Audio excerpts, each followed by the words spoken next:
ઈશ્વરની અનુપમ ભેટ સમૂહ બાળક જ્યારે સ્વસ્થ રહે, સમુચ્ચય રીતે વૃદ્ધિ અને વિકાસ પામે, તેની રોગ પ્રતિકારક શક્તિ વિકસે, એ માટે માતા પિતા અને પરિવારજનોને ખૂબ અગત્યની માહિતી આપવા માટે આપણી સાથે છે ડૉક્ટર અપેક્ષાબેન વ્યાસ. સ્વાગત છે તમારું અપેક્ષાબેન. ધન્યવાદ. આયુર્વેદ શિક્ષણ અને સંશોધન વિભાગ જામનગર દ્વારા તેઓ આવેલા છે અને અત્યારે એસોસિએટ પ્રોફેસર તરીકેની કામગીરી બજાવી રહ્યા છે. તો બાળકોમાં કયા કયા પ્રકારના રોગો હોય છે, તેમની કેવી રીતે સંભાળ રાખવી જોઈએ અને બાળકોમાં રોગ પ્રતિકારક શક્તિનો વિકાસ કઈ રીતે કરી શકાય, તે વિશે તેમના અગાધ જ્ઞાનનો આજે આપણે લાભ લેવાના છીએ. તો હવે ચર્ચાનો દોર હું એમને જ સોંપું છું. અપેક્ષાબેન. નમસ્કાર દર્શક મિત્રો. આજે આપણે જોઈશું કે બાળકની સાર સંભાળમાં માતા પિતા અને પૂરા પરિવારને ખૂબ જ ઉત્સાહ હોય કે શું કરવું કે જેના કારણે બાળકની ઇમ્યુનિટી સરસ રહે, એકદમ હેલ્ધી રહે બાળક અને ખૂબ સુંદર રીતે એની જિંદગી જીવે. આયુર્વેદના જેટલું પણ મારા પાસે જ્ઞાન છે એમાંથી હું મારી યથાશક્તિ પ્રયત્ન કરીશ કે પેરેન્ટ્સ એમાંથી શું એની સાર સંભાળમાં ઉપયોગમાં લઈ શકે. સૌ પ્રથમ તો હું અહીંયા ચોખવટ કરવાનું પસંદ કરીશ કે બાળકના કોઈ પણ રોગો હોય એમાં દેશી દવા અથવા તો આયુર્વેદ એ સાવ નિર્દોષ છે એવું સમજીને આપણે જાતે દવા ચાલુ કરતા હોય. બરાબર, આ બહુ ખોટી વસ્તુ છે.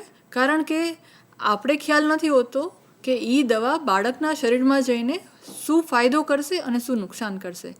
તો દરેક ફેમિલીમાં રહેતા અને આયુર્વેદ પ્રત્યે જેને કોને શ્રદ્ધા છે કે આયુર્વેદથી ફાયદો થાય છે, આપણે આયુર્વેદ પહેલાં કરવી જોઈએ, એન્ટીબાયોટિકને એલોપેથી દવા ન આપીએ, અને એના કારણે પણ ઘણા લોકો જાતે ઘરગથ્થુ ઉપચારથી ટ્રીટમેન્ટ કરવાની ટ્રાય કરતા હોય, એવા સર્વ લોકોને નમ્ર વિનંતી હું કરવા માગું છું કે ક્યારે પણ બાળકની જાતે સારવાર કરવી નહીં. આજના આપણા વિષય ઉપર હું કહીશ કે બાળકની જાતે દવા કરવા કરતાં જ્યારે બાળક બીમાર છે ત્યારે શું કાળજી કરવી, અને બાળક બીમાર નથી ત્યારે શું કાળજી કરવી કે જેના કારણે બાળક બીમાર ન થાય, અને બાળક જ્યારે બીમાર છે ત્યારે જલ્દીથી હેલ્ધી બની જાય, જલ્દી સ્વસ્થ બને, આરોગ્ય જલ્દીથી મળી શકે. એના માટે આ બધી સલાહો આપણે ઉપયોગમાં લઈ શકાય. બીજો ફાયદો એ થાય કે ક્યારેક બાળકની આ બધું સાથે ધ્યાનમાં રાખવાની હોય બીમારી સમયની, તો બાળકની જે એક બીમારી લાંબા ગાળે વધારે જટિલ બને, કોમ્પ્લિકેશન જેને કહીએ, અને એના કારણે બાળકે વધારે પરેશાન થવું પડે. એના કારણે એને હાયર લેવલની એટલે વધારે પડતી સ્ટ્રોંગ દવાઓની જરૂરિયાત પણ ઘટી જાય છે. ટૂંકમાં ઓછા સમયમાં એ બીમાર પડી અને જલ્દીથી ફરીથી હેલ્ધી બની શકે. એના માટે આપણે શું કરી શકીએ એ આજે જોઈશું. બાળક એટલે બહુ મોટું એક ઉંમરનું જૂથ આવી જાય છે. મોટા માટે એડલ્ટ માટે કેવું કે એડલ્ટ એટલે મોટું માણસ, પણ જ્યારે બાળકની વાત કરીએ તો જન્મથી લઈને 16 વર્ષ સુધી અને અમુક કિસ્સાઓમાં તો 19 વર્ષ સુધીની એજને એટલે કે વર્ષને પણ આપણે બાળકની અવસ્થામાં ગણવામાં આવે છે. અને અમુક ક્રાઇટેરિયા પ્રમાણે બાળક જ્યારે 21 વર્ષનું થાય છે ત્યારે જ એ એડલ્ટ કહેવાય છે. તો એનો મતલબ એવો થયો કે ત્યાં સુધી બાળક જે અલગ અલગ અવસ્થામાંથી પસાર થાય છે એ દરેક અવસ્થાને ધ્યાનમાં રાખીને, એના વૃદ્ધિ વિકાસને ધ્યાનમાં રાખીને, એની ટ્રીટમેન્ટ, એની બીમારીઓ જે હોય એને ધ્યાનમાં રાખીને ડૉક્ટરે ટ્રીટમેન્ટ કરવાની થાય છે. હવે જ્યારે બાળક જન્મે ત્યારે એને કહેવાય કે નવું જન્મેલું બાળક એટલે કે નવજાત. એના પછી આવે તો કે પ્રારંભિક બાળપણ, અર્લી ચાઇલ્ડહુડ, પછી મિડલ ચાઇલ્ડહુડ, લેટ ચાઇલ્ડહુડ, એના પછી આવે એડોલસન્સ એટલે કિશોરાવસ્થા, અને એના પછી કિશોરાવસ્થા પછી બાળક એક એડલ્ટ એટલે કે મોટું માણસ બને છે. હવે બાળકને કયા કયા રોગો થાય, તો સામાન્ય રીતે ડૉક્ટર પાસે જે પેશન્ટ્સ આવતા હોય એનું આપણે લિસ્ટ જોઈએ તો મોટા ભાગે એ બધી બીમારીઓમાં આપણે જોઈ શકશું કે નંબર ઓફ અલગ અલગ જાતના ચેપ, ઇન્ફેક્શન થાય છે. એમાં આપણે વારંવાર બાળકને શરદી ઉધરસ થાય, શ્વાસ થાય, ઘણીવાર સ્કિનના ત્વચાની બીમારીઓ થાય, વારંવાર પેટની તકલીફ થઈ જાય, કાં તો ઝાડા ઉલટી થાય, કાં તો પેટમાં ઇન્ફેક્શન થાય એટલે બાળકને પેટમાં દુખે અને વારંવાર તમારે ડૉક્ટર પાસે દોડીને જવું પડે. ઘણીવાર ઝાડા ઉલટીને કારણે પણ બાળક હેરાન થતું હોય ત્યારે તમારે દાખલ પણ કરવું પડે છે બાળકને. એના પછી આવે છે પોષણ. બાળકનું પોષણ બરોબર ન મળે, બાળક ખાતું હોય વ્યવસ્થિત પણ એનું વજન અને વૃદ્ધિ વિકાસ બરોબર ન થતો હોય. ઘણીવાર વધારે પડતું પોષણ લેવા જતું હોય, બાળકનું વૃદ્ધિ વિકાસ નોર્મલ હોવો જોઈએ એના કરતાં થોડો વધારે પડતો આગળ હોય. પછી બાળકને જ્યારે દાંત આવે ત્યારે નાની મોટી બીમારીઓ બાળકને થાય છે. પછી પેટની તકલીફો જેમાં કબજિયાત છે અને અપચો. બાળક કોમનલી એવું આવતું હોય છે કે જમે ને એટલે તરત એને પોટી કરવા જવું પડે છે. બાળક વ્યવસ્થિત રીતે ખોરાક ન પચાવી શકે એને અજીર્ણ કે અપચો કહેવાય છે. એના પછી આવે છે મંદાગ્નિ, એટલે પાચન સાવ મંદ થઈ ગયું હોય. અત્યારે થોડા મોટી ઉંમરના બાળક એટલે કહી શકાય ને કે 13, 14, 15ની આસપાસના બાળકોમાં અને ખાસ કરીને છોકરીઓમાં એ લોકોને ઝાડું નથી થવું હોતું, એટલે ભૂખ જ ન લાગે. એ લોકો મેન્ટલી એટલી હદે સ્ટ્રોંગ એવું બિલીવ કરે, માને કે મારે પતલું જ રહેવું છે, અને એના કારણે એ લોકો ખોરાક લેતા ડરે છે, અને એના કારણે એની પાચકાગ્નિ એટલે જે પાચન કરવાની શક્તિ છે એ સાવ મંદ પડી જાય. એટલે થોડુંક જ ખોરાક લઈ શકે, આપણે કહીએ ને સાદી ભાષામાં હોજરી સંકોચાય અને ખોરાક પ્રત્યે અણગમો.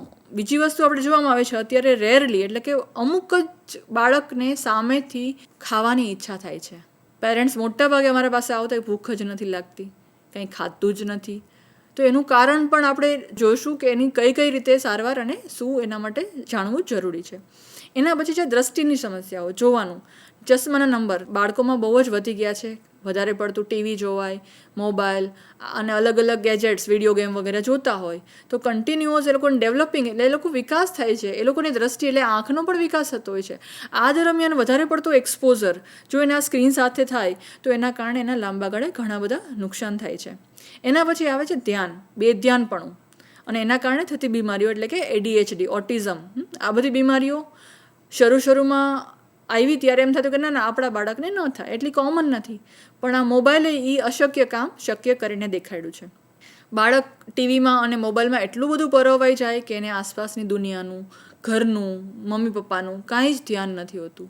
એક જગ્યાએ વધારે પડતું ધ્યાન કેન્દ્રિત થઈ જાય એટલે એની ઉંમરમાં જે શીખવાની બધી જ વસ્તુઓ છે એ બધી જ વસ્તુઓ ઉપર તાળા લાગી જાય, અને એના કારણે ભયંકર સમસ્યાઓ સર્જાય છે. ભયંકર એટલા માટે કારણ કે બાળક દેખાય છે હેલ્ધી, રિપોર્ટ્સ કરાવો તો બધું જ નોર્મલ આવશે, એટલે કોઈ બીમારી જ નથી તો કઈ રીતે ટ્રીટ કરવાની. પણ લાંબા ટાઈમે ખ્યાલ આવે કે એનું બિહેવિયર, એનું વર્તન એ નોર્મલ બાળક જેવું નથી. એને બોલવું ઓછું ગમશે, છોકરાઓ સાથે રમવું ઓછું ગમશે, સ્કૂલમાં ટીચર પૂછશે તો જવાબ આપવો નહીં ગમે, એ અવોઇડ કરશે બધી જ વસ્તુઓને. આ બીમારીઓ અત્યારે કૂદકે ને ભૂસકે વધતી જાય છે.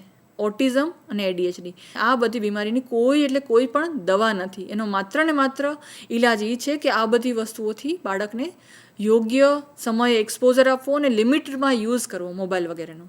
એના પછી આવે છે બિહેવિયરલ. અત્યારે આપણે જોઈએ છીએ કે બાળકનું વર્તન નોર્મલ કરતાં થોડું વધારે પડતું અતડું કે ગુસ્સાવાળું, ચીડચીડવાળું થઈ ગયું છે.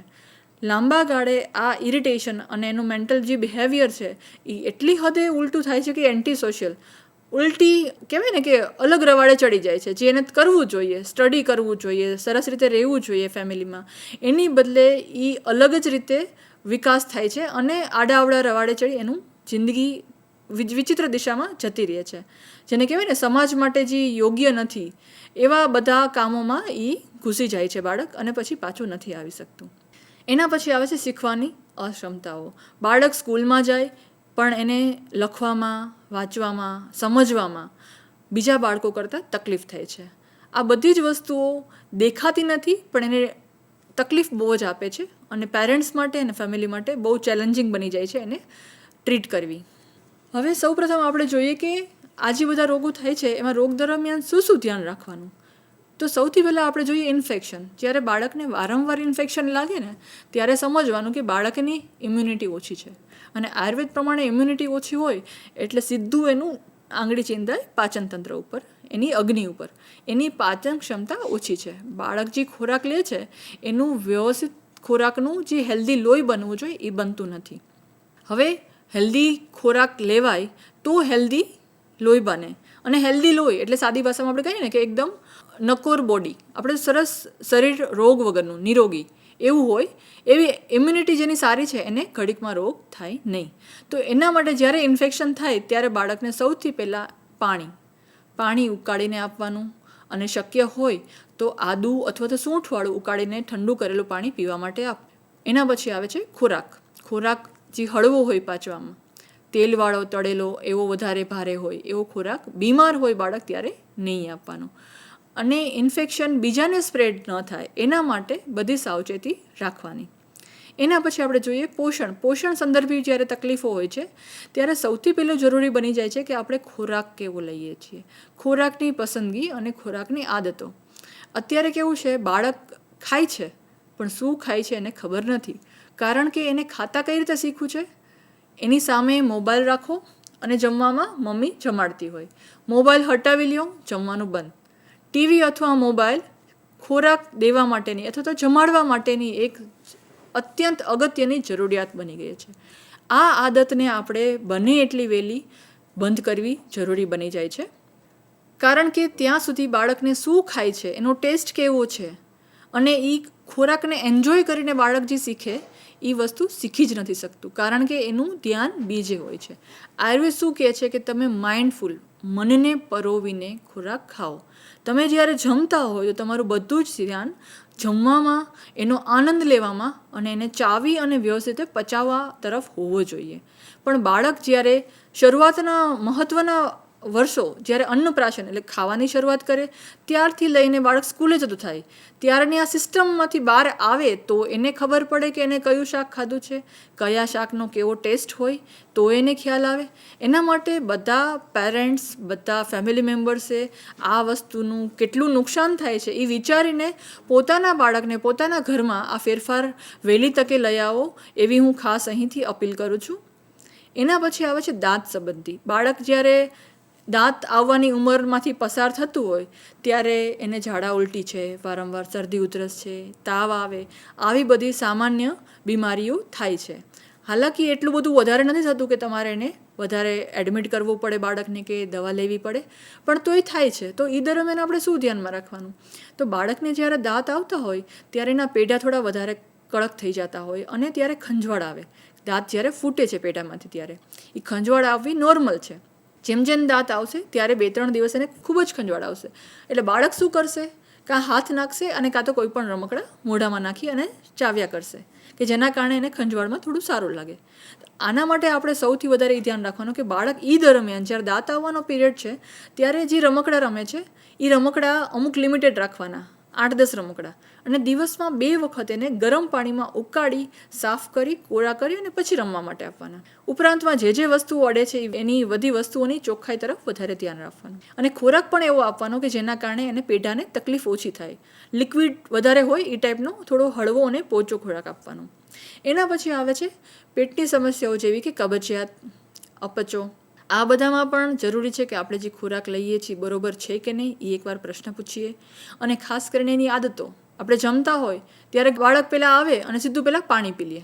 આ સીધી વસ્તુ છે જે પેટમાં જઈ અને પાચક આગની કહેવાય, જે પચાવે છે ખોરાક, એને મંદ કરી દે. એટલે જમતા પહેલાં 1 ગ્લાસ પાણી પી લે એટલે પછી જમવાની અને પછી જે ખોરાક ખાશે એ વ્યવસ્થિત પચવાનું નથી.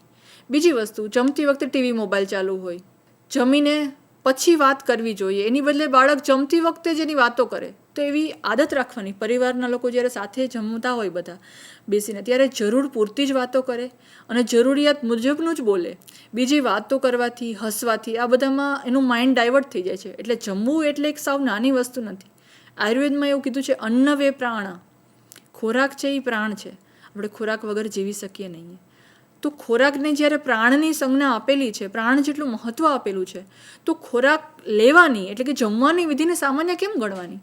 આપણે જમવું એને એક અન્ન જે મોઢામાં લઈએ છીએ એને એક સંસ્કાર જેટલી પવિત્રતા કીધેલી છે, યજ્ઞ કીધેલો છે. અને એ ટાઈમે હંમેશા અન્નને કૃતજ્ઞતા ફીલ કરી અને એક આદર સાથે આપણે પ્રાર્થના કરીને લેવાનું કે એ મારા શરીરમાં આ અન્ન જે જાય છે એ આરોગ્ય આપે, બીમારી ન કરે અને સરસ રીતે પચી જાય. સાથે સાથે જોવાનું કે કૃમિની તકલીફ ઘણીવાર હોય છે. બાળક ઘણીવાર વધારે મીઠું લેવાનું પસંદ કરતું હોય છે. રેગ્યુલર ગોળ હોય તો જ જમે, દહીં આપો તો જ જમે. આવી ઘણી બધી ખોટી આદતો છે જે વહેલી તકે સુધારીએ તેમાં બાળકનો જ ફાયદો રહેલો છે અને અલ્ટિમેટલી ફેમિલીનો અને પેરેન્ટ્સનો બધાનો ફાયદો રહેલો છે. જ્યારે કૃમિ કેવું લાગે, એના સિમ્ટમ્સ તમને દેખાય તો એની યોગ્ય સારવાર કરવાની. બીજી કોઈ પણ ઘણીવાર એમ કહેતા હોય ને કે પેટમાં ઇન્ફેક્શન થઈ ગયું છે, સોનોગ્રાફી કરાવવાનું આવે, ત્યારે જ આ ટાઈપની વસ્તુ હોય ત્યારે પણ હંમેશા યોગ્ય ડૉક્ટરની સારવાર લેવાની. અને પછી જે ખોરાકનું કીધેલું છે, એમ કહેવાય ને કે પથ્ય આયુર્વેદમાં કહેવાય કે જે યોગ્ય છે એ લેવાનું અને અયોગ્ય છે, નુકસાન કરે છે, એ એવોઇડ કરવાનું. એ બધી ખોરાક માટેની જે સલાહ છે એને જેટલું શક્ય હોય એટલું એ અનુસરવાનું. આયુર્વેદ એટલે પરેજી, અને પરેજી તો પડાય જ નહીં, એનાથી આપણે ઘણા દૂર રહેતા હોય. આ એક મિથ્યા ભ્રમ છે. હું માત્ર ને માત્ર બાળકોને ટ્રીટ કરું છું અને આટલા વર્ષોમાં મારો એક્સપિરિયન્સ રહ્યો છે કે બાળક ખૂબ સુંદર રીતે સમજે છે. એક બાળકને તમે એમ કહેશો ને કે આ ખાવાથી નુકસાન થાય તો એ બાળક નહીં લે. અને ઘણી વખત તો એવું થાય, બહુ સારી એવી આદત પડી ગઈ હોય છે બાળકને, કારણ કે આપણે ગુજરાતમાં એક ટ્રેન્ડ છે કે બાળકને જ્યારે ખોરાક આપવાનું ચાલુ કરીએ ને એટલે દહીં આપીએ, અને વાટકી ભરીને દહીંથી ચાલુ થાય. એટલે જ્યારે બાળક અમારા પાસે આવે 3-4 વર્ષે ત્યારે 2-3 વાટકી તો રોજનું જતું હોય દહીં, અને અમારે દહીં બંધ કરાવવાનું. પણ એક વખત બાળક સમજણું થઈ જાય, એને આપણે સમજાવીએ ત્યારે એ બાળક ખરેખર સમજે છે અને એ વિચારે છે કે આ મારા માટે નુકસાન કરે છે તો મારે ન ખાવું જોઈએ.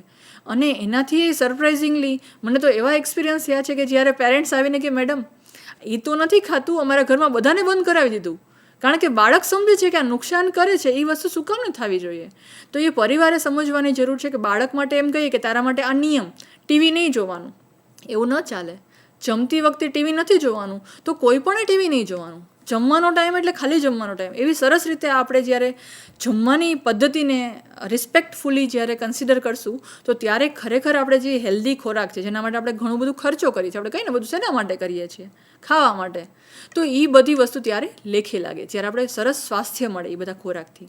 એના પછી આવે છે મંદાગ્નિ, જેમ કે ભૂખ ન લાગતી હોય. તો જ્યારે સાયકોલોજીકલી આવું થઈ ગયું હોય, એને એનોરેક્સિયા કહેવાય, એક ટાઈપનું એનોરેક્સિયા નરોઝા, જે મોટાભાગે એક ટીનેજર છોકરીઓમાં જોવા મળે છે. એ લોકોને સમજાવવું પડે કે આ રીતે પોષણયુક્ત આહાર નહીં લે તો પછી કાલ સવારે એ લોકોને તકલીફ થશે. એને વ્યવસ્થિત સમજાવવાથી એના ખોરાકની આદતોમાં ફેરફાર લાવી શકાય છે. સાથે સાથે જે બહારનું કહેવાય ને ફાસ્ટ ફૂડ, દાબેલી, ભેળ, એવું ખાવાનું કેવું, પાણીપુરી તો ભાવે તો ખાઈ શકે, ઘરનું નથી ભાવતું. બાળકને જ્યારે સમજાવીએ કે આ હેલ્ધી છે અને આ અનહેલ્ધી છે, તો બાળકને સમજાવી ધીરે ધીરે ધીરે એને હેલ્ધી આદતો તરફ વાળી શકાય છે. એના પછી આવે છે દ્રષ્ટિની સમસ્યાઓ. ચશ્માના નંબર વગેરે હોય તો આપણે એને લિમિટ કરવાનું. ટીવી સામે બાળક ઓછું રહે, સાવ બંધ નથી કરી શકાતી. કોઈ પણ વસ્તુ તમે બાળકને કહો ને કે આ નહીં કરવાનું તો બાળક ડબલ કરશે. એટલે એક પણ પેશન્ટને મારે એમ ન કહેવા નથી ખાવાનું કે આ નહીં, એના માટે એને ગોઠવીને આપવાનું કે ભાઈ જો આ ટાઈમે તારા કરવાનું, આ ટાઈમે આ ખાવાનું. એનાથી બાળક વધારે સમજદારીથી અને વધારે જવાબદારીથી વસ્તુને ફોલો કરશે. એવી જ રીતે ટીવી, મોબાઈલનું સાવ એવોઇડ ન થઈ શકતો હોય ફોન, બરાબર, તો આપણે અમુક ટાઈમ પસંદ કરવાનો કે આ 15 મિનિટ તારે મોબાઈલ જોઈ લેવાનો, આ ટાઈમે ટીવી જોવાનું. અને સૌથી જરૂરી તો એ છે કે આપણે જેટલું બની શકે એટલું મોબાઈલને કોન્ટેક્ટ જ ઓછો કરાવીએ બાળકને. સાવ નાનું બાળક હોય, શરૂમાં આ બધી વસ્તુઓ આપણે સ્ટાર્ટ કરીએ છીએ. બાળકને ખબર નથી કે મોબાઈલ જોવાથી લાંબા ગાળે એને આદત પડી જશે અને નુકસાન થશે. તો શું કરવાનું? બની શકે એટલું 6-8 મહિને આપણે જે સ્ક્રીનમાં વિડીયો દેખાડતા હોય એની બદલે બાળક મોટું થાય ત્યાં સુધી મોબાઈલ આપણે પણ નહીં જોવાનો અને એને પણ નહીં દેખાડવાનો. પછી જે ધ્યાનની સમસ્યાઓ છે, જે મેં કીધું ઓટિઝમ, ADHD વગેરે, ગુસ્સો વધારે આવે, છોકરાઓ સ્કૂલમાં પણ એવું હોય કે બહુ માર ફાડ્યા હોય અને એટલી હદે કે બીજાને મારે, નુકસાન થઈ જાય એટલે સુધી મારી, આડી અવડી ચોરી કરવાનું, એવી ઘણી બધી એન્ટી સોશિયલ એક્ટિવિટી કહેવાય, એ બધામાં જ્યારે વળેલા હોય ત્યારે બાળકને સમજાવવું પડે. એ કન્ડિશન થઈ ગયા પછી બાળકની સાથે કઈ રીતે ડીલ કરવું એ પેરેન્ટ્સને પણ સમજાવવું પડે. કારણ કે પેરેન્ટ્સને સમજાતું ન હોય પણ આ બધી વસ્તુ બહુ સ્ટ્રેસ આપતી હોય છે કે ભાઈ એના માટે શું કરે, કરવા માટે રેડી છે પણ કઈ રીતે કરવું ને કંઈ ખ્યાલ ના આવતો હોય બાળકને. એના પછી આવે છે શીખવાની અક્ષમતાઓ. ત્યારે પણ બાળકને યોગ્ય ડૉક્ટરની સલાહ અને એ સલાહ પ્રમાણે વર્તન કરવું બહુ જરૂરી બની જાય છે. મોટાભાગે દવાઓની જરૂર પડતી નથી આ કિસ્સાઓમાં, પણ જ્યારે જરૂર પડે ત્યારે દવાઓ અને સાથે સાથે જે ફેરફાર કરવાના છે ફેમિલી લેવલથી એ બધા કરી અને આપણે યોગ્ય રીતે બાળકને એમાંથી બહાર લાવી શકીએ છીએ. આ બધી વસ્તુથી આપણે સમજીએ કે જ્યારે બાળક સાથે ડીલ કરવું ને એ સૌથી ડિફિકલ્ટ છે. અને એટલે આચાર્ય કાશ્યપે દુનિયામાં 3 લોકોને સૌથી દુઃખી કીધેલા છે. 3 કયા? તો કે સૌથી પહેલાં એ બાળક પોતે. બાળક નાનું હોય ત્યારે તો બોલતા શીખવું ન હોય અને એને ખબર જ ન પડે કે શું તકલીફ છે. તકલીફ થાય છે, રડે છે, પણ શું તકલીફ છે એ કહેવા માટે સક્ષમ નથી. ઘણીવાર કેવું બોલી શકે પણ એને ક્લિયર નથી કે પેટમાં દુખે છે પણ કઈ જગ્યાએ દુખે છે, કઈ ટાઈપનું દુખે છે એ બાળક કહી શકે નહીં. એટલે વ્યક્તિ પોતે, બાળક એ એક હેરાન થાય. બીજા નંબરે ઉપર આવે કે માતા. બાળકને કાંઈ પણ થાય એટલે સૌથી વધારે તકલીફમાં આવી જાય છે માતા અને પછી પેરેન્ટ્સ. એ માતા એના પછીનો વ્યક્તિ છે જે સૌથી વધારે દુઃખી થાય છે બાળકની તકલીફને કારણે.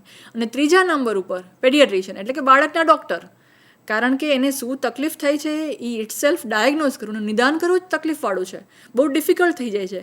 કઈ વસ્તુને કારણે દુખે છે એ નિદાન એટલું ડિફિકલ્ટ, સાથે સાથે કેવું છે કે આપણે બાળકને જ્યારે ટ્રીટ કરતા હોય તો ખાલી બાળક તો નથી બોલવાનું, પણ પેરેન્ટ્સ, દાદા દાદી બધાને તમારે ડીલ કરવી પડે. ડૉક્ટર તરીકે તમારે બધાને સમજાવવું પડે.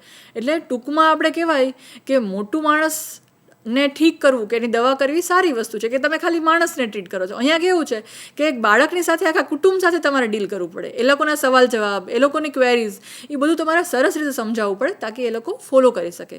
ટૂંકમાં આપણે જ્યારે એક બાળકના સંસ્કારથી લઈને સ્વાસ્થ્યનું સિંચન કરવું હોય તો આખા ફેમિલીની જવાબદારી છે. માતા પિતાની એકલાની નથી, આખા કુટુંબમાં જેટલા લોકો રહે છે બધા એ ફોલો કરશે તો એ સરસ રીતે એ શીખી શકશે અને એ આ બધી આદતોથી તરત બહાર આવી જશે. હવે પ્રિવેન્ટિવ સ્ટેપ્સ એટલે કે નિવારક પગલાં આપણે જે જોયું કે શું શું ધ્યાનમાં રાખવાનું, એ બધી વસ્તુને આપણે 5 વસ્તુમાં સમજીએ કે એક તો હેલ્ધી લાઇફસ્ટાઈલ, બાળક હેલ્ધી રહે એના માટે હેલ્ધી લાઇફસ્ટાઈલ ફોલો કરવાની, જે એના મન માટે અને શરીર માટે બંને માટે, કારણ કે બંને ડેવલપિંગ સ્ટેજમાં છે. જ્યારે બાળક નાનું હોય, છોડવો નાનો હોય ત્યારે જ્યાં સુધી થડ જાડું ન બને ને ત્યાં સુધી એની વધારે ધ્યાન રાખવું પડે. તડકો બરોબર મળ્યો કે નહીં, પાણી બરોબર અપાણું કે નહીં, માટી બરોબર છે કે નહીં. એવી જ રીતે બાળકના શરીર અને મનનો જ્યારે વિકાસ થતો હોય ત્યારનો આ ખૂબ જ સંવેદનશીલ પીરિયડ હોય છે.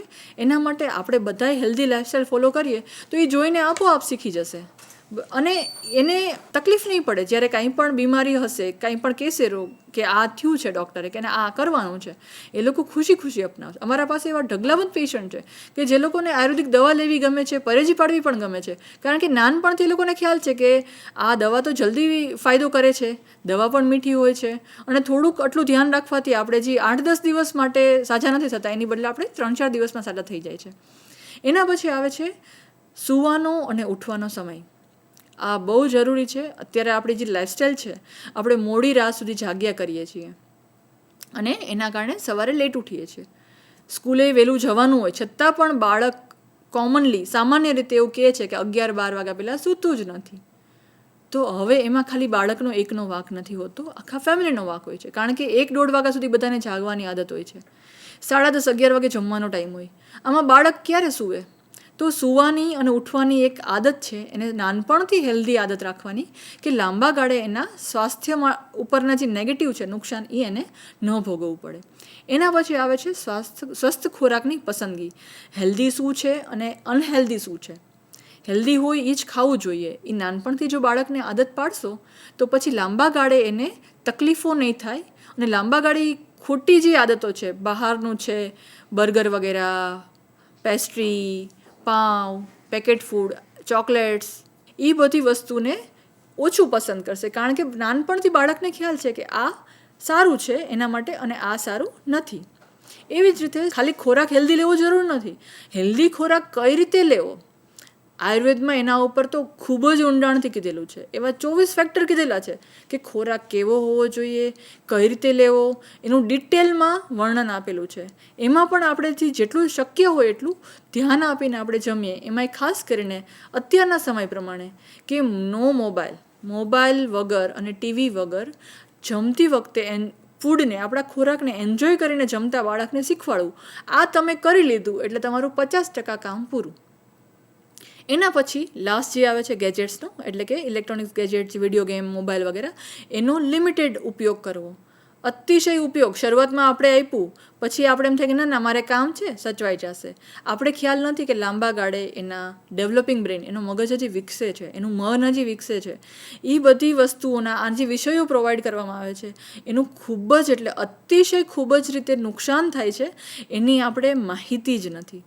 તો બને એટલું મોબાઈલથી બાળકને દૂર રાખવાનું, જરૂર પૂરતું આપવાનું અને જ્યારે પણ આપીએ ત્યારે આપણી વોચ એટલે ખબર હોવી જોઈએ કે 15 મિનિટથી બાળકના હાથમાં ફોન છે, હવે ટાઈમ અપ. અને નાની ઉંમરનું હોય, 10, 12, 15 વર્ષનું હોય ત્યારથી આપણે એને મોબાઈલ આપી દઈએ છીએ. આ બહુ જ એટલે બહુ જ ખોટી બાબતો છે અને છેલ્લે આપણે જ આ બધી વસ્તુમાં ભોગ બનવું પડે છે, હેરાન થવું પડે છે. તો જાગ્યા ત્યારથી સવાર જેટલું વહેલા આપણે સમજી જઈએ, સુધરી જઈએ આ બધી વસ્તુની, તો આપણી જે નેક્સ્ટ જનરેશન, આપણા બાળકો છે, એને સુંદર જીવન આપવા માટે આપણે ખૂબ જ સારી રીતે નિમિત્ત બની શકીએ છીએ. એના પછી આવે છે નિયમિત શારીરિક પ્રવૃત્તિ. વજન નોર્મલ કરતાં વધારે હોય એવું હવે વધવા માંડ્યું છે, કારણ કે આપણું ખાનપાન ચેન્જ થઈ ગયું છે. ખાનપાનની સાથે આપણું જે પહેલાં કરતાં આપણી જીવનશૈલી છે એમાં શારીરિક શ્રમ ખૂબ જ ઘટી ગયું છે. બાળક ઉઠે, ટેબલ ઉપર બધું જમવાનું મળી જાય, સ્કૂલ બસમાં થોડુંક પગથિયાં ઉતરે, ત્યાં આવી ગઈ હોય સ્કૂલ બસ, ક્યાંય એને વધારે શારીરિક પ્રવૃત્તિ કરવાની નથી થતી. એના કારણે એનું વજન નોર્મલ કરતાં વધી જાય છે. હવે એના માટે આપણે નાનપણથી જ એવી હેલ્ધી પ્રેક્ટિસ કરીએ કે એને થોડી એક્સરસાઇઝ કરવાની, ડેઇલી રોજે જેમ આપણે બ્રશ કરીએ એવી જ રીતે રોજ થોડી એક્સરસાઇઝ થવી જ જોઈએ. થોડુંક યોગ, મેડિટેશન, પ્રાણાયામ નાનપણથી આદત રાખીએ તો સારું રહેશે. એના પછી આવે છે સ્વસ્થ મન. સ્વસ્થ મન એવું છે કે જે દેખાતું નથી, અને જે દેખાય નહીં ને એ વસ્તુ બહુ ડેન્જર હોય. મન દેખાય નહીં એટલે આપણે એનું કેર ન કરતા હોય. આપણે શરીર દેખાય છે તો આપણે શરીર માટે કેવું કરીએ કે રોજ બ્રશ કરીએ, વાળ ઓળીએ, નાહીએ, સરસ કપડાં પહેરીએ ચોખ્ખા અને સરસ એ બધું આપણે દેખાય છે એટલે કરીએ, પણ એવું આપણે મન માટે કરતા નથી. શરીર અને મન એ બંને સિક્કાની બે બાજુ છે. આયુર્વેદ પ્રમાણે એ બંનેનો એટલો જ રોલ છે સ્વસ્થ રહેવા માટે અને બીમારી નોતરવા માટે, બીમાર બનવા માટે. તો આપણે મનને જેટલું ઇગ્નોર કરીએ છીએ એટલું જ ઉછળો મારે. એમ કહેવાય ને, બાળક જ્યારે રડતું હોય શરૂઆત કરે ત્યારે તમે એને સંભાળી લો તો વાંધો ન આવે, પણ એકવાર કજીએ ચડે પછી કોઈનું માને નહીં. તો મન એવી વસ્તુ છે કે જેને નાનપણથી મન સ્વસ્થ રહે, સારું રહે, એના માટે આખા કુટુંબે, માતા પિતાએ એકદમ સરસ રીતે એની કાળજી લેવી જોઈએ. તો સ્વસ્થ મન માટે શું કરવું જોઈએ? તો કે પ્રાર્થના અને સકારાત્મક માનસિકતા ઘરમાં હોવી જોઈએ. સારી વસ્તુઓ શીખવાડવાની, રોજે પ્રાર્થના કરવાની. આ સુંદર માનવ જીવન આપ્યું છે ભગવાને, એના માટે ગ્રેટિટ્યૂડ ફીલ કરાવવાનો દરેક વસ્તુ માટે. આપણે જોઈ શકીએ છીએ આ વસ્તુ જેને પ્રેક્ટિસમાં છે એવા બાળકો લાઈફને બહુ સારી રીતે સમજી શકશે, અને લાઈફમાં જ્યારે નાના મોટા અપડાઉન આવે છે ત્યારે એ લોકો એને સારી રીતે ટેકલ કરી શકે છે. એ જ વસ્તુ જ્યારે તમે બધી જ વસ્તુ આપી દો છો, બાળકને એક પણ વસ્તુનો અભાવ નથી, બધું જ મળી જાય છે ઇઝીલી, તો ત્યારે બાળકને ન મળે કાંઈ, એનું મન કહે એ પ્રમાણે ન થાય તો એને મજા આવતી નથી. બાળક જિદ્દી હોય છે, અને જિદ્દી મન, અને એમાં પણ એનું મન જ્યારે આવું વધારે નેગેટિવ તરફ થઈ જાય તો એ કાંઈ સહન ન કરી શકે. તો સ્વસ્થ અને એકદમ સુદૃઢ સ્ટ્રોંગ માઇન્ડ કઈ રીતે બને એના માટે પેરેન્ટ્સે અત્યારે ખૂબ મહત્ત્વ આપી અને એની મહેનત કરવાની જરૂર છે. સારું સામાજિક વાતાવરણ. સારા સમાજ શેનાથી બને છે? કે સારા માણસોથી. સારા માણસો ક્યારે બનશે? કે એક બાળક જ્યારે છે એનો સારી રીતે ઉછેર થશે, એક એનું વ્યક્તિત્વ સારું બનશે, ત્યારે એક સારો અને વ્યવસ્થિત રીતે એક સજ્જન વ્યક્તિ તરીકે આપણે સમાજને એ બાળક આપીએ છીએ. એના પછી આપણે જોઈએ સ્વસંભાળ, સેલ્ફ કેર. શરીર અને મન આપણે શું અનુભવીએ છીએ, આપણે કેવા બનવું જોઈએ, કેવું રહેવું જોઈએ, શું ખાવું જોઈએ, ક્યારે સૂવું જોઈએ, આ બધી જ વસ્તુ આપણા સ્વાસ્થ્ય માટે જે જરૂરી છે એને ફોલો કરવી, અને જે નુકસાનવાળી છે એને એવોઇડ કરવી, એનો પરિહાર કરવો. એ ત્યારે શક્ય છે જ્યારે આપણે પોતાના માટે જાગૃત બનીએ. વ્યક્તિની પોતાની જવાબદારી છે કે વ્યક્તિ પોતાના સ્વાસ્થ્ય માટે જાગૃત બને. એવી જ રીતે બાળકને નાનપણથી આદત રાખવાની, ડિસિપ્લિન શીખવાડવાની કે તારે ધ્યાન રાખવાનું છે. આપણે બ્રશ કરીએ તો આપણા દાંત ચોખ્ખા રહીએ, બીજા આપણે મોટા થાય ત્યારે સુધી જેમ બ્રશ ન કરીએ એવી જ રીતે આપણે જ્યારે એવું થાય કે મને ગુસ્સો લાગે છે, ચીડચીડ થાય છે, કોઈના માટે ખરાબ ભાવના આવે છે, મારવાની ઈચ્છા થાય છે, તરત જ સાવચેત થઈ અને શાંત થઈ અને એ વસ્તુને સમજાવતા શીખવાડવાની બાળકને. તો બાળકને આગળ ફ્યુચરમાં જે નવા ચેલેન્જ આવશે, આપણે જોઈ શકીએ છીએ અત્યારે ટાઈમ બહુ ખરાબ ચાલે છે એવું આપણે સમજતા હોઈએ છીએ, પણ એના માટે આપણે સારી રીતે તૈયાર રહીએ તો સમય ખરાબ નથી. એના પછી છે સ્વચ્છતા માટે જાગૃતતા લઈ આવવાની. બાળક સ્વચ્છ કઈ રીતે રહે છે એના માટે આપણે સ્નાન કરતા હોય, બ્રશિંગ કરતા હોય, બધી નાનપણથી હેલ્ધી હેબિટની આદત રાખીએ. એવી જ રીતે મન પણ સ્વચ્છ રહે. પ્રાર્થના એવી વસ્તુ છે કે જેના કારણે સારો એને ખોરાક મળે છે. એના માટે કુટુંબના લોકો માટે અને સમાજ માટે સારું વિચારશે તો અલ્ટિમેટલી વસુધૈવ કુટુંબકમ છે એ ભાવના જે આપણા ભારતની છે સમગ્ર વિશ્વ માટેની, ત્યારે જ સાકાર થઈ શકશે.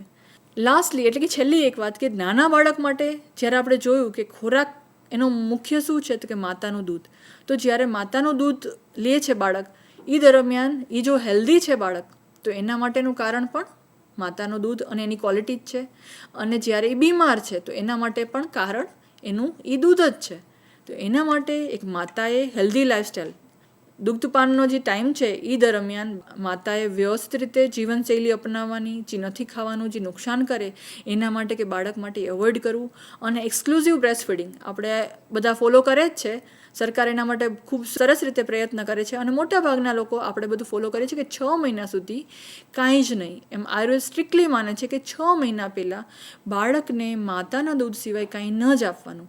આનાથી શું થશે તો કે આનાથી બાળકને જેટલા ફાયદા મળે છે માતાના દૂધથી, અનેકો ફાયદા છે, એ બધા મળશે. અને એ ફાયદામાં એક છે કે બાળકને ઇમ્યુનિટી સારી રહે, એનો માનસિક વિકાસ સારો રહે અને એને નંબર ઓફ ઇન્ફેક્શન, કેટલા બધા પેટના ઇન્ફેક્શન હોય, વારંવાર શરદી ઉધરસ થતી હોય, આરએસ રેસ્પિરેટરી સિસ્ટમના ઇન્ફેક્શન છે, એના માટે બહુ સ્ટ્રોંગ એક કવચ જેવું એક પ્રોટેક્શન પૂરું પાડે છે. તો આવું ખાલી માત્ર માતાનું દૂધ આપવાથી બાળકને ફ્યુચરમાં થનારા અનેક બીમારીઓ સામે એડવાન્સમાં આપણે પ્રોટેક્શન આપી શકીએ છીએ. આપણે જેમ જોયું કે માતાનું દૂધ આપવાથી કયા ફાયદાઓ થાય છે, આયુર્વેદમાં તો માતાના દૂધ માટે એટલું કહેવાયેલું છે કે જે પણ બાળકને રોગો થાય છે ક્ષીરાદાવસ્થા દરમિયાન, એનું કારણ માત્ર ને માત્ર દૂધની ખરાબી એટલે અશુદ્ધ ક્ષીર છે. અને જો બાળકને હેલ્ધી કરવું હોય તો એના માટે એ પ્યોર એટલે કે શુદ્ધ માતાનું દૂધ આપવું એનો એક ઉપાય છે.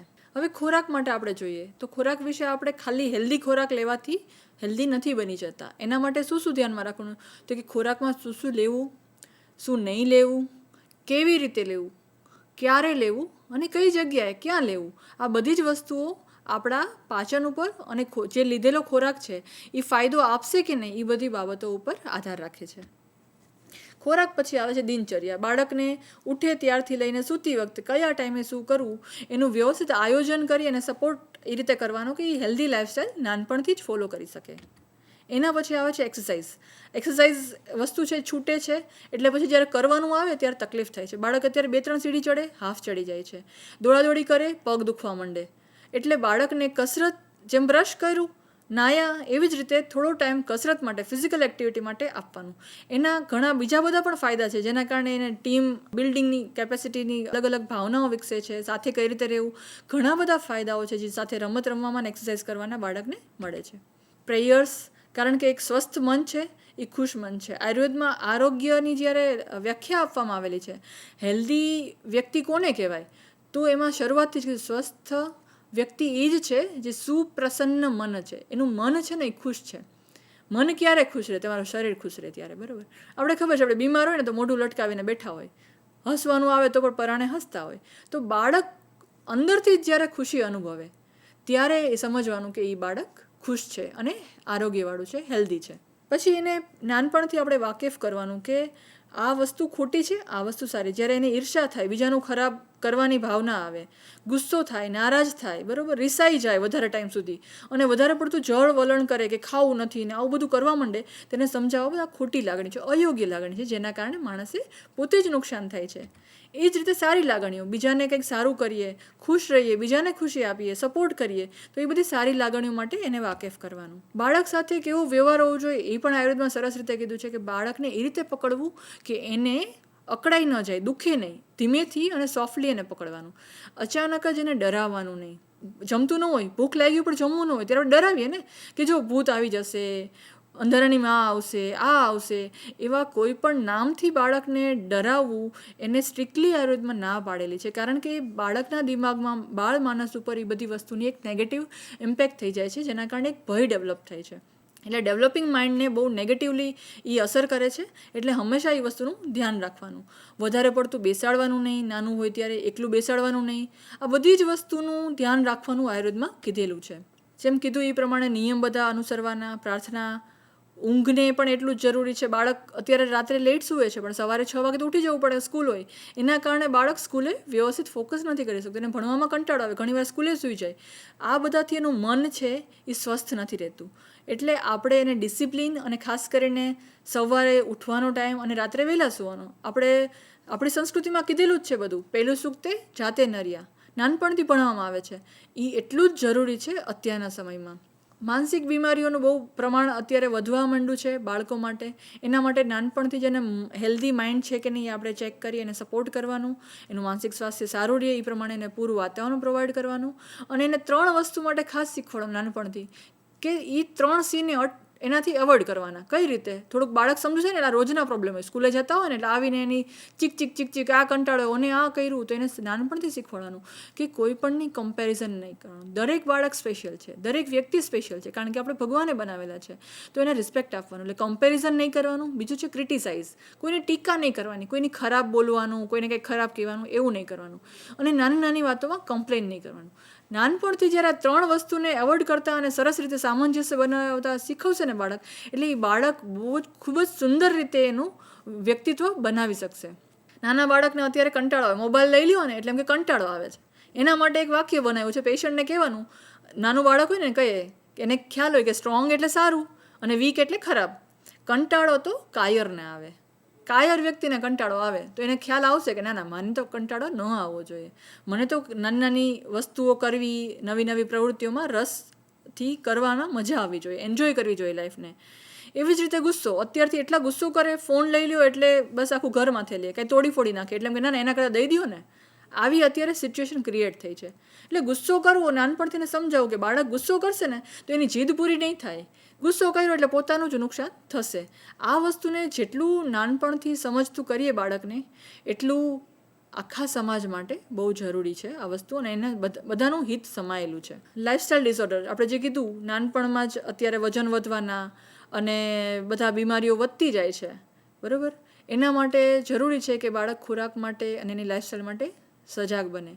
પથ્ય ફોલો કરવું જોઈએ, સારા આચરણને ફોલો કરવું જોઈએ. આ બધી જ વસ્તુ જે આગળ સમજાવેલી, જેટલું વહેલું સમજશે એમાં એનો પોતાનો ફાયદો રહેલો છે. જે બધી બીમારીઓ વધતી જાય છે માનસિક લેવલની, બાળકોમાં અત્યારે ડિપ્રેશન, ઇવન તો સુસાઇડ કરતા થઈ ગયા છે નાના નાના બાળકો, સ્મોકિંગ કરવા માંડ્યા છે નાના 10-12 વર્ષના છોકરાઓ થાય એટલે. પણ શું કામ ને? કારણ કે એને ખબર જ નથી. આ બધી વસ્તુ જેવી બાળકની આવી એજ થાય, તમને ખ્યાલ આવે કે હવે બાળક તમાકુ કે માવો ખાવાનું શીખવાનું કંઈક કરે છે, આવી એની પ્રવૃત્તિઓ ચાલુ થઈ છે, એને સમજાવો કે આ શું નુકસાન કરે છે. જો એ બાળકને તમે એડવાન્સમાં સમજાવી દેશો ને કે આ વસ્તુ એને આ દિશા તરફ લઈ જાય છે, એ બાળક 100% એનાથી બચી જશે. કારણ કે એવા ટાઈમે એમાં ધકેલાઈ જાય છે કે જ્યારે એને ખબર નથી હોતી, અને જ્યારે ખબર પડે છે ત્યારે એ એનું આદતથી મજબૂર બની ગયું હોય છે બાળક, ત્યારે એમાંથી બહાર આવી શકતું નથી. અને છેલ્લે આ બધી વસ્તુઓને કારણે અત્યારે નાના બાળકો નાની નાની અમથી વાતમાં સુસાઇડ કરી લે છે. આ એકદમ ભયંકર ચિંતાનો વિષય છે આખા સમાજ માટે.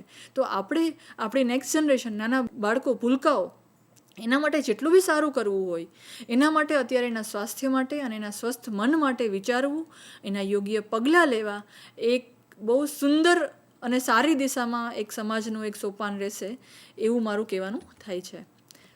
છેલ્લે એટલું કહીશું કે આયુર્વેદ એવું કહે છે કે તમે પહેલાં બધું કરો, તમે પહેલાં જાળવો તમારા સ્વાસ્થ્યને. હવે જ્યારે થઈ ગયું બધું, પછી છેલ્લે અત્યારે એમ કે હવે શું, પહેલાં ખબર પડી હોત તો. એટલે અપચતાએ ક્યાં હોત જબ ચીડિયા ચૂગ ગઈ ખેત. તમે બીમારી થાય પછી એમ કહે છે આ બીમારીની દવા જ નથી, તો એના કરતાં તમે બીમારી થાય એને પહેલાં પ્રિવેન્ટ કઈ રીતે કરી શકો, સ્વાસ્થ્યની રક્ષા કઈ રીતે કરો કે જેના કારણે તમે એ બધાથી બચી શકો. આટલું કંઈ હું અહીંયા મારા વક્તવ્યને વિરામ આપીશ. ધન્યવાદ. મિત્રો, સ્વસ્થ શરીરમાં સ્વસ્થ મન વસે છે, અને બાળપણ એ તો વ્યક્તિના સમગ્ર જીવનનો પાયો છે. એટલે વ્યક્તિ ત્યારે જ સ્વસ્થ રહી શકે જ્યારે બાળપણમાં એના સ્વાસ્થ્યનું પૂરેપૂરું ધ્યાન રખાયું હોય. આ વિશે ખૂબ નાની નાની પણ ખૂબ અગત્યની વાતો આપણને ડૉક્ટર અપેક્ષાબેન વ્યાસે કરી, અને કદાચ આપણી કેળવણીનો પણ પાયો આ વાતોમાંથી જ નખાશે એવું મને લાગી રહ્યું છે આજે. અપેક્ષાબેન, આપ અમારી સાથે જોડાયા અને આટલી કિંમતી વાતોનો ખજાનો અમારી સૌની સમક્ષ ખુલ્લો મૂક્યો, એ માટે ચિલ્ડ્રન્સ રિસર્ચ યુનિવર્સિટી વતી હું આપનો આભાર માનું છું. ધન્યવાદ અપેક્ષાબેન. ધન્યવાદ.